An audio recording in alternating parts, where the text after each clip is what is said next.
You wake up, the alarm rings. It is the same sound it was yesterday, and the day before that, and the year before that. You swing your legs out of bed, and your feet touch the cold floor. The physical sensation is there, the cold, the hardness, but it stops at the skin. It doesn't reach you. You walk to the bathroom, look in the mirror, and you see a face that everyone else recognizes. Your colleagues respect that face. Your family relies on that face. But when you look into those eyes, there is a terrifying absence.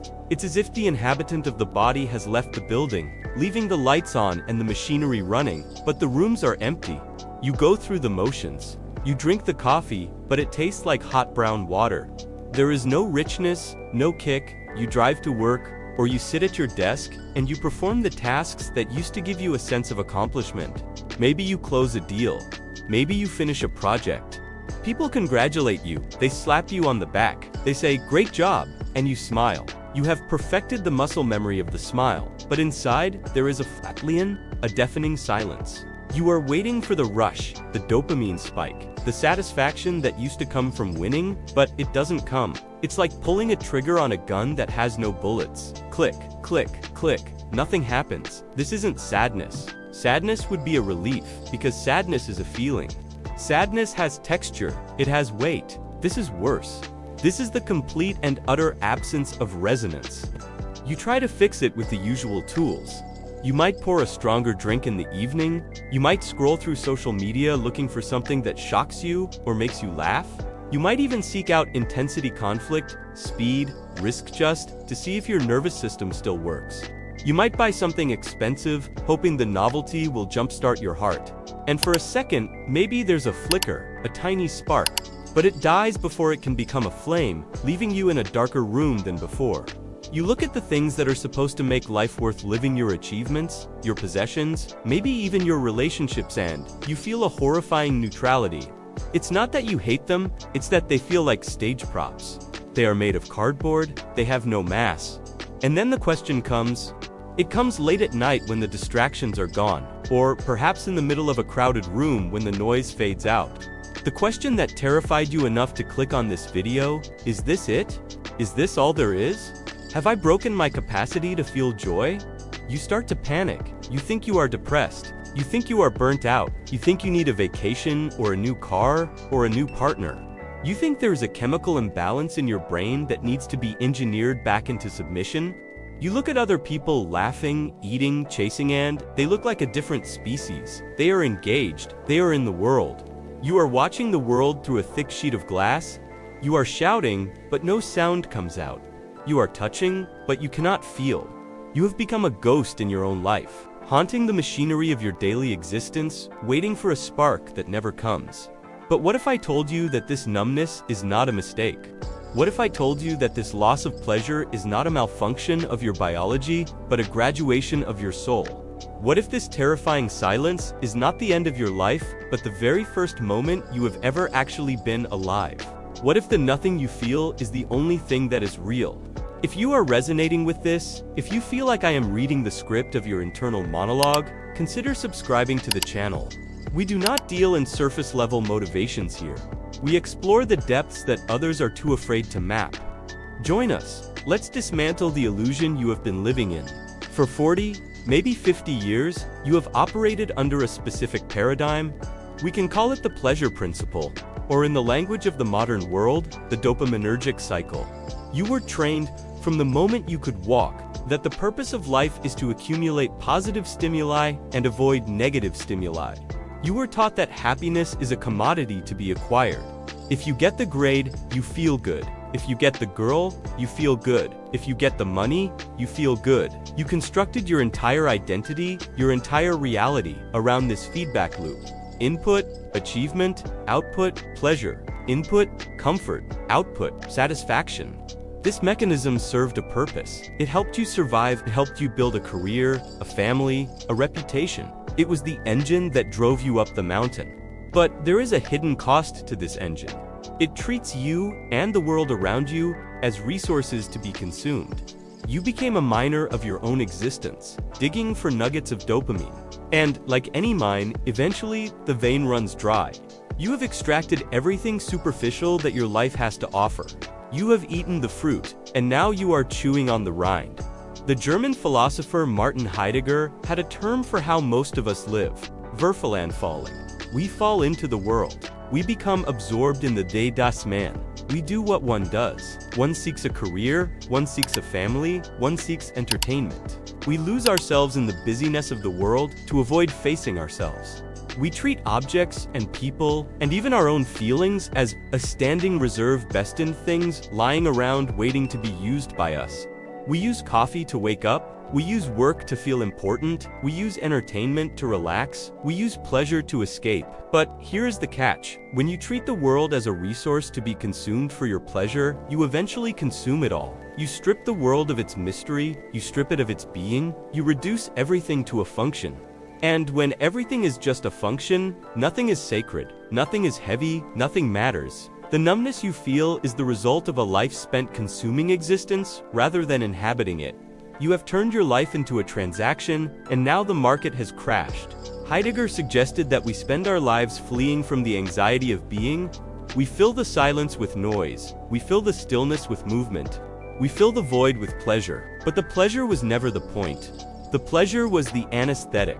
It was the drug you took to avoid looking at the abyss. And now, you have built up a tolerance. The drug doesn't work anymore. The anesthetic has worn off. You are waking up on the operating table, and for the first time, you are seeing the surgery. This is not a pathology. This is a revelation. When the flavor leaves the world, it is because you have finally stopped projecting your own hunger onto it. You are no longer satisfied with the illusion of sustenance. You are starving for something real, and the plastic fruit of worldly success can no longer fool your stomach. Imagine you are in a massive, crowded banquet hall. For decades, you have been there, eating and drinking. The music is loud, the lights are bright, the conversation is roaring. You are feasting. You are laughing. You are completely absorbed in the sensory overload. This has been your life, the good life, the pursuit of happiness. You are stuffing your face with experiences, achievements, and sensations. Suddenly, without warning, the music cuts out. The lights dim to a stark, gray twilight. The food on your plate turns to dust. The wine in your glass turns to vinegar. The people around you freeze, like mannequins. You look around, confused. You try to eat the dust, but it chokes you. You try to shake the mannequins, but they are hollow. You scream, but the room absorbs the sound. At first, you panic. You think, the party is wrong. I need to find a better party. I need louder music. I need richer food. You run to the next table, but it's dust too. You run to the exit, but the doors are locked. You are trapped in the silence of the banquet hall. This is the moment of anhedonia. This is where you are right now. The party is over, and you are the only one awake to notice the silence. It feels like death. It feels like a catastrophic loss. But look closer at the room. Now that the blinding lights are gone, you can see the architecture of the hall for the first time. Now that the deafening music has stopped, you can hear the wind blowing outside the walls. Now that the distraction of the feast is over, you are finally left with ... yourself. This is the reframe. You haven't lost your ability to feel. You have lost your ability to be distracted. The mechanism that kept you asleep, the chase for the next bite, the next sip, the next high has broken down. And thank God it has, because only now, in this gray twilight, can you begin to see things as they actually are, not just as sources of pleasure for your consumption. If this metaphor of the banquet hall lands with you, if you feel like you're standing in that silent room right now, drop a comment below. Just write, the party is over. Let's see how many of us are awake in the dark. Most people, when they reach this stage, make a fatal error. They double down. They think the solution to the loss of pleasure is more pleasure. They think, I just need a higher dose. So, they buy the sports car, they have the affair, they quit their job to backpack across Europe, they take up extreme sports, they engage in what we call the chase. They treat the numbness as an enemy to be defeated with intensity. If I can't feel the gentle breeze, they think, maybe I'll feel a hurricane. So they summon the hurricane. They blow up their marriages. They blow up their bank accounts. They destroy their bodies with substances. They are trying to scream loud enough to wake themselves up. But think about the physiology of a callus. If you rub your skin against something rough long enough, it hardens. It becomes thick. It loses sensitivity. That is a protective mechanism. Your soul has developed a callus because of the constant friction of your desire. Rubbing it harder with rougher sandpaper will not make it sensitive again. It will only tear the skin. This is the cycle of the hungry ghost. In Buddhist cosmology, the hungry ghost has a tiny mouth and a giant stomach. It can never eat enough to be full. When you try to cure emptiness with stimulation, you are feeding the hungry ghost. You are pouring water into a bucket with no bottom. The water rushes through, and the bucket remains dry. But now the bucket is also exhausted from the effort of holding the water. You see this in men your age all the time. The midlife crisis. It says a cliché because it's a universal reaction to the onset of this existential void. They buy the convertible not because they love driving, but because they are terrified of the silence in the driveway. They date the younger woman not because they are in love, but because they need to feel desired to prove they still exist. It is a desperate, pathetic clawing at the walls of the banquet hall, trying to find a light switch that doesn't exist. And it always fails. Always. Because you cannot solve an internal existential crisis with an external biological stimulus. You cannot fill a hole in your being with a thing from the world. They are different categories. It's like trying to satisfy hunger by reading a menu. You can read the menu all day. You can memorize the descriptions of the food, but you will still starve. So, what is the alternative? If we cannot go back to the party, and we cannot force ourselves to feel pleasure, what is left? The answer lies in a concept that Heidegger explored deeply in his later philosophy, Gelassenheit. It translates roughly to releasement or letting be. This is the new paradigm, and I warn you, it is not sexy. It does not sell commercial spots. It is not something you can put on Instagram, but it is the only path that leads out of the banquet hall. The new state is not about happiness, it is about presence. It is about shifting your operating system from consumption to witnessing. When you cease to demand that the world entertain you, something strange happens. When you stop looking at the tree and asking, how can this shade me? Or how can this wood build my house? And you just look at the tree begins to show itself to you. It reveals its being. Heidegger argued that our anxiety, our boredom, our numbness is actually a privileged state. He called deep boredom Langweil, literally long while. In deep boredom, time slows down. The significance of things falls away. The label of useful or useless falls away. Everything becomes equal in its indifference. And in that indifference, the sheer fact that things are that there is something rather than nothing becomes overwhelming. You are currently in the state of the night of the world. You are in the dark, but eyes adjust to the dark. The new pleasure is not a spike of dopamine. It is a slow, deep resonance of connection. It is the ability to sit in a chair, do absolutely nothing, receive absolutely no stimulation, and feel a profound, heavy, undeniable sense of reality. It is the difference between watching a movie and looking out a window. The movie forces you to feel, it manipulates your emotions with music and editing. The window demands nothing, it just shows you the world. And if you look long enough, the window becomes infinitely more interesting than the movie. Because the window is real. You are moving from the hormonal to the ontological. You are moving from a life governed by chemicals to a life grounded in being. Now, I must warn you, and this is crucial. You might think this sounds incredibly boring. You might be thinking, great, so the solution to my lack of pleasure is to sit in a chair and stare at a tree.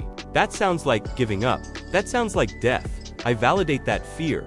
To the addict, sobriety feels like death. To the man addicted to the highs of the hedonic treadmill, standing still feels like paralysis. Your mind, which is a dopamine-seeking missile, will scream at you. It will tell you that this philosophy is nonsense. It will tell you that you are wasting your time. It will beg you to pick up the phone, check the stock market, call the ex-lover, pour the drink. It will feel flat. It will feel gray. For a long time, but you have to understand the trade-off. The intensity you are craving is unsustainable. It is burning the furniture to heat the house. Eventually, you run out of furniture. The boredom of this new state is actually the sensation of your nervous system healing. It is the silence returning after years of heavy metal music. Heidegger speaks of the clearing Die Lichtung. Imagine a dense forest, dark, tangled, impossible to navigate. That is your mind cluttered with desires and fears. Gelassenheit is the act of clearing a space in that forest. You cut down the trees of expectation, you clear the brush of distraction, and in that open clearing, light can finally enter. The clearing itself is empty, but it is only because it is empty that the light can shine there. Your numbness is the clearing being made. You are feeling the emptiness of the space, not realizing that this space is the prerequisite for the light of being to enter. Let me tell you a story. It is not a parable from an ancient book, but a very modern tragedy that turns into a comedy of the divine. Let's talk about a man named Julian. Julian was what you would call a master of the universe. He was 45 years old, a partner at a high-stakes litigation firm in Chicago. He had the penthouse with the floor-to-ceiling windows overlooking the lake. He had the collection of vintage watches. He had the reputation of a shark-a-man who could smell blood in the water and turn it into gold. For 20 years, Julian ran on high-octane fuel, stress, victory, adrenaline, and the validation of his peers. He was the embodiment of the successful Western male. But Julian had a secret. For the last 2 years of his peak performance, he felt absolutely nothing. He would win a $10 million settlement, walk out of the courtroom, and feel ... dust. He would go on vacation to the Amalfi Coast, sit on a terrace overlooking the most beautiful ocean view on Earth, and feel like he was looking at a postcard. He wasn't there. He was a ghost haunting a paradise. He tried to fix it. He bought a faster car, a Porsche 911 Turbo. He felt a spike of joy for exactly 3 days. Then, it just became a car. He started an affair with a woman half his age, thinking the taboo, the risk, the sheer biological intensity would wake him up. It did, for a month. And then, the emptiness returned, larger than before, because now it was accompanied by guilt and the exhaustion of maintaining a lie. The crash didn't happen with a bang. It happened on a Tuesday. Julian was in a board meeting, people were shouting, arguing over strategy. It was a high-pressure environment, the kind that used to make his blood sing. Suddenly, the sound dropped out. He looked at the moving mouths of his partners, and he saw them as absurd biological machines. He saw their anger as a puppet show. He looked at his own hands resting on the mahogany table and didn't recognize them. He stood up in the middle of a sentence and walked out.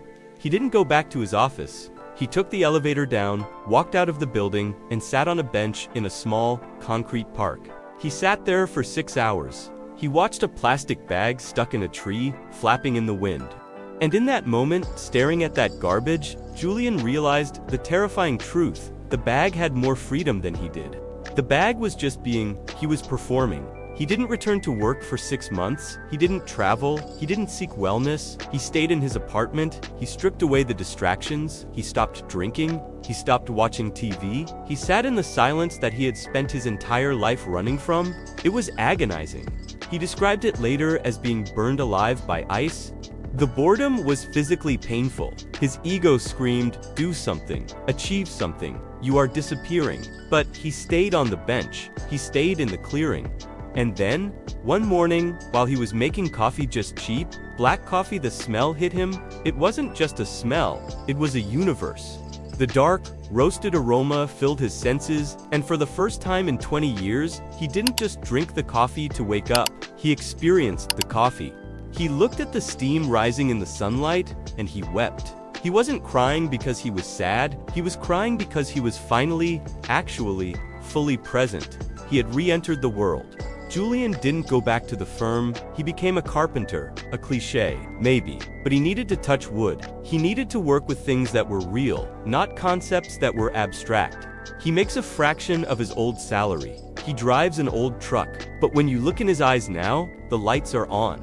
The inhabitant is home. He traded the pleasure of success for the joy of being. This story is not about career change. Do not mistake the finger pointing at the moon for the moon itself. You don't need to quit your job or become a carpenter. This is about the internal shift from surge care, worry, anxiety about the future, to daysane being there. Julian had to endure the winter of the soul to get to the spring.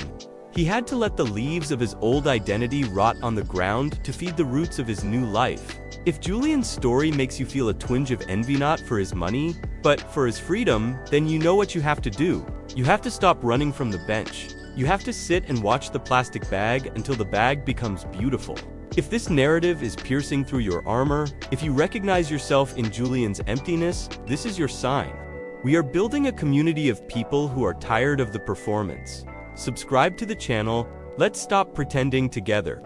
Now, we must deepen the metaphor. We need to understand the biology of your transformation, because what you are experiencing feels like death, and your brain is interpreting it as a threat. You need a new map to understand the territory you are crossing. Consider the metamorphosis of a butterfly. We use this image on greeting cards and motivational posters, and we have sanitized it.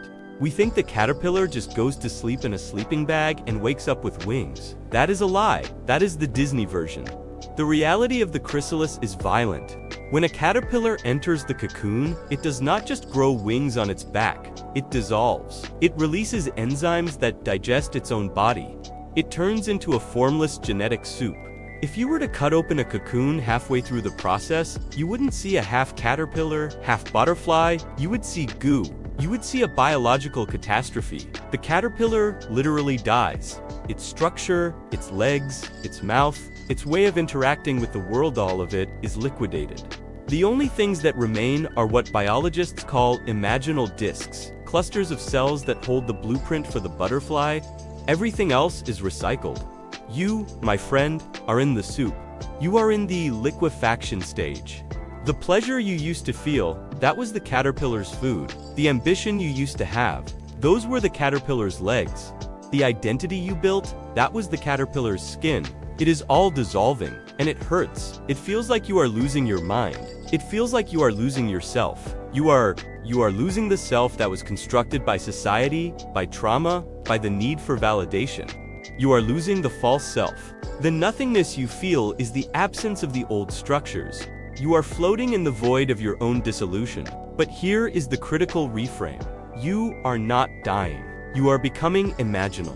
The parts of you that are real lore, true essence, your capacity for deep connection, your solar, the imaginal discs, they are surviving the soup. They are feeding on the dissolved nutrients of your old ego to build something that can fly. But you cannot fly yet. You don't have wings yet. You are just soup. And the most dangerous thing you can do when you are in the soup is to try to act like a caterpillar again. This is what most people do. They feel the dissolution starting, they panic, and they try to rebuild the caterpillar. They try to force the old pleasures to work. They try to staple the old legs back onto their melting bodies. Why can't I enjoy video games anymore? Why doesn't casual sex satisfy me anymore? Why don't I care about the promotion? Because you are not that creature anymore. That creature is dead. You are trying to revive a corpse because you are afraid of the liquid state between forms. Heidegger calls this the transition from inauthentic existence to authentic existence. Inauthentic existence is the caterpillar following the herd, eating the leaves, doing what is expected. Authentic existence is the butterfly soaring in the open air of possibility, facing the wind, owning its own flight. But the price of flight is the liquefaction. You must be willing to be nothing for a while before you can be something new. You must be willing to sit in the goo. Stop fighting the dissolution.